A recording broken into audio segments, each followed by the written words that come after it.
dan menghapuskan orang-orang yang melakukan kerosakan. Begitu juga lain-lain lagi lah perkara-perkara yang tidak molek yang berlaku dalam negeri itu, biar dia tengok sendiri. Yang ni orang zaman ni panggil pemimpin turun padan. Turun padan. Pemimpin tu tidak duduk dalam istana dia, dalam rumah dia senyap situ, tidak. Tapi dia pergi sendiri. Tidak kata lok kepada menteri besar ke ataupun gubernur ke apa ke, lok tu saja. Di kawasan dia, negeri dia, biar dia tengok. Tidak. Bahkan hak pemimpin hak besar tu dia kena turun juga. Dia kena pergi juga. Hak ni dilakukan oleh Sayyidina Umar sendiri dulu lagi. Dan sepatutnya kena buat gitulah. Pemimpin tu baru betul, baru dia boleh tengok sendiri apa yang berlaku di dalam masyarakat. Sebab ada kesan dia sebut, antaranya orang jahat jadi takut, orang-orang yang susah dia boleh ada harapan lah. Kalau pemimpin ni mari, ada harapan, ada peluang dia nak cerita. Sebab ada kalanya gapa-gapa dia berhenti tengah jalan tu, ya sekat tengah jalan, tak sapa kepada orang atas. Ni kalau orang atas sendiri mari, dia boleh royak lah. Begitu juga lain-lain. Antara pengajaran lagi, iaitu boleh sambut sambut orang mari, orang besar mari. Kalau menteri besar, dia sambut Perdana Menteri mari. Kalau pegawai daerah, pegawai daerah, DO kita kata, dia sambut menteri besar dan sebagainya mari. Hak bawah sambut hak atas dia. Itu ada, bukan tak boleh. Itu termasuk di dalam adab juga. Termasuk dalam adab juga. Bila mari dia sambut dan royak kepada dia gapo-gapo, apa yang perlu rakyat ni, apa masalahnya, apa kehendak rakyat, apa masalah yang menimpa mereka, kena sebut. Murah mahal kau gapo kau yang berlaku, senang susah, kena sebut.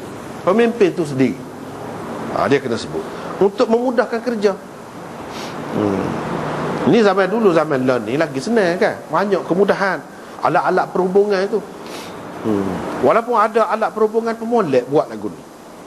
Hak ni dilakukan oleh Sayyidina Umar sendiri. Seterusnya, elok berbincang dengan ahli ilmu dan orang-orang yang bijaksana, pemimpin-pemimpin molek dalam perkara-perkara yang baru berlaku, perkara-perkara baru. Dan kena utamakan orang yang patut diutamakan dahulu, seperti yang dilakukan oleh Sayyidina Umar. Bila berlaku, dia panggil siapa dia? Muhajirin awalin dulu. Lepas tu panggil siapa dia? Panggil Ansar. Lepas tu panggil siapa dia?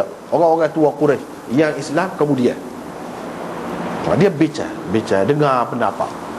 Tapi dia buat keputusan sendiri setelah dengar semua.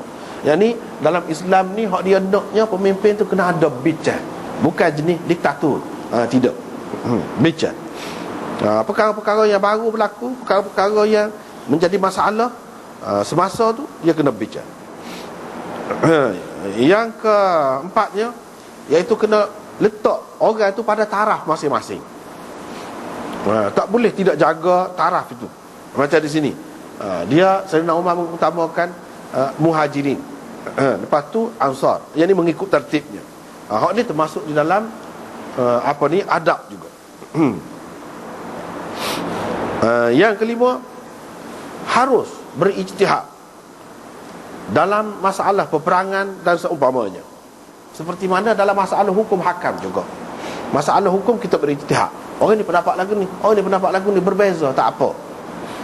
Dalam masalah perang, mengatur negeri, memerintah negeri pun lagu tu juga ijtihad. Boleh berijtihad. Yang ketujuh, yang ni boleh terima khabar wahid. Seorang saja cerita kepada kita, orang yang dipercayai, kita boleh pakai dah.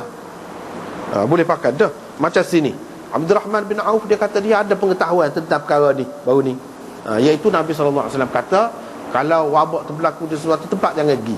Kalau duduk situ jangan tubik. Dia seorang je. Sayyidina Umar pakar. Ini orang panggil hujjiyah, khabar wahid, hadis ahad boleh dipakai. Yang ke-8-nya, ijtinab asbabil halak.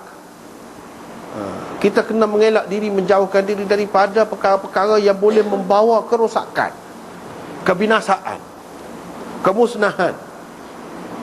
Kena jaga, terutamanya pemimpin.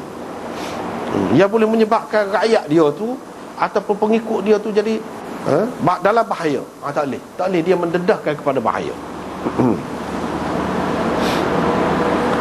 Antaranya lagi pengajarannya, larangan pergi ke tempat yang ada penyakit yang berjangkit ataupun yang merebak dengan cepat itu, dan larangan lari daripadanya. Yani jika seseorang itu ada situ, sudah ada situ, habislah pengajaran yang dapat dalam hadis itu setakat yang disebutkan oleh Imam Nawawi.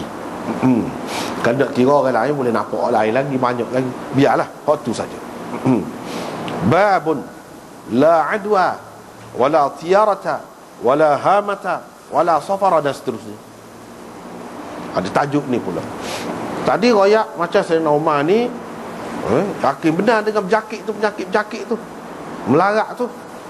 Lama kita kata benda tu patut dijadikan asas dalam kehidupan dan kepercayaan orang Islam. Dia nak ceritanya dari segi akidahnya tak boleh. Kita kena percaya semuanya daripada Allah Subhanahu Wa Taala berlaku. Yang kata tidak ada jangkitan penyakit, tidak ada siar, tidak ada gotugoni ni, bukan makna tak ada langsung. Ada sebagai sebab, sebagai adat, sebagai sunnatullah yang Allah telah tetapkan dengan kehendak, dengan izinnya. Hak tu kena faham gitu akidah. Hakikatnya Allah. Kalau nak kira benda tu sendiri, kalau kita kata kuman tu sendiri yang menyebabkan penyakit, dia Allah. Hak lain-lain pula betul lah juga. Dia adalah sebab, alamat untuk memudahkan kita saja. Kalau nak kira penyebab sakit, sembuh, apa semua tu Allah. Itu dari segi akidah, hak dalam. Tapi kita kena mengambil kira sebab musabab tu, hukum sebab musabab, adat ke apa tu, sunnatullah hak biasa berdasarkan pengalaman kita yang lepas. Lagu mana kena ambil kira hak tu. Ni dia nak cerita, nak ayat sebab Islam ni kan ajaran dia hak nombor satu sekali, tauhid, akidah. Hak tu nak jaga hak tu lah. Kalau nampak lari sikit boleh jadi orang keliru, pergi situ semula, balik asal. Akidah tu nak jaga, nak jaga. Adapun sebab tu dia boleh jadi tidak berlaku, tidak menimbulkan musabab. Boleh jadi ada musabab, tapi sebab tu kita tidak nampak. Sebab kita tidak nampak, macam tidak ada sebab lah. Walaupun ulama-ulama yang kata mesti ada, cuma kita tak tahu. Tak cara lah. Tapi zahirnya tak ada lah. Zahirnya tak ada. Boleh berlaku. Ia berlaku dengan kehendak Allah dan izin Allah, kuasa Allah. Dia nak cerita apa dia? Benda tu tidak Allah SWT jadikan, lepas tu lepas. Dia bui dah untuk menjangkitkan penyakit tu, melaratkan penyakit tu kepada kuman misalnya. Lepas pada tu Allah SWT tak tahulah apa ceritanya. Tidak lagu tu, itu kufur. Percaya lagu tu kufur, tak boleh rusak akidah. Tuhan serah hak tu, lepas tu dia tak tahu, dia tak ada kuasa, tak boleh nak campur dah. Kalau kuman tu mari mesti kena. Tidak, tak boleh lagu tu. Bahkan ada mengikut hukum sebabnya, tetapi kalau Allah nak sekat, boleh berlaku. Luar biasa lah, boleh berlaku. Kalau Allah nak bui jadi tanpa ada hak tu pun boleh berlaku juga benda tu. Mati. Tak ada aksiden pun, ada aksiden kita kata mati sebab aksiden. Tak ada aksiden, mati juga. Lagu tu hak lain-lain pun Allah Subhanahu Wa Taala yang mematikan itu. Dia kena duduk situ. Begitu juga tak boleh kita kata bukan Allah yang bagi kepada kuman dan sebagainya itu kuasa tu, tapi dia jadi sendiri dengan tabiatnya, semula jadinya. Tak boleh juga, kufur juga, tak boleh. Itu maksud ni semua ni, nak kejak akidah tu. Takut-takut dah makan kita kata Sayyidina Umar buat begini ni, makna nak iktiraf, mengakui lah. Jadi benda tu sendirilah yang memberi kesannya. Tidak gitu. Jadi semua ni kalau kita baca hadis kan, la adwa wala tiyarata wala hamata wala safara dan sebagainya, Ini la nafi jenis.